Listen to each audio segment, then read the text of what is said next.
Hello guys, welcome ঘরোয়া homemade recipe চ্যানেলটিতে। তো চলো এই গরমে ছোটো মাছের রেসিপি তোমাদের সাথে শেয়ার করি। সব সময় তো বড় মাছ খেতে ভালো লাগে না, তো আলু বেগুন দিয়ে পাতলা ঝোল কিভাবে আমি রান্না করছি এই নদীর মাছের, সেটা তোমাদের সাথে শেয়ার করি। আর হ্যাঁ, বড়ি না থাকলে তো হবেই না, বড়িটা তো মাছ দিতেই হবে। তো মাছগুলোকে প্রথমে ভেজে নিয়ে আমি কিন্তু আলু আর বেগুনগুলোকে একসাথে একটু হালকা করে ফ্রাই করে নিয়েছি। তারপর বড়িগুলোও ভেজে নিয়ে মশলাটা খুব সুন্দর করে কষিয়ে নিয়েছি। দিয়ে দেখো আদা জিরে বাটা দিয়ে সামান্য রাঁধুনি ফোড়ন দিতে হবে। এই সব মাছের ঝোলে যদি রাঁধুনি ফোড়ন দাও, ঝোলটার সেন্টটা অপূর্ব হয়।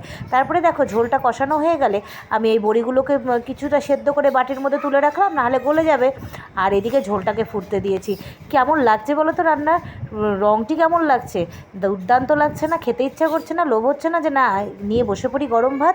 তো হ্যাঁ, এইভাবেই বাড়িতে রান্না করে ভালো চটজলদি এইরকম নদীর মাছের, রাইখর মাছের আর কি, আলু বেগুন বড়ি দিয়ে ঝোল। তো আজকের মতন এটুকুই, টাটা বাই, আসছি নেক্সট কোনো ভিডিও নিয়ে।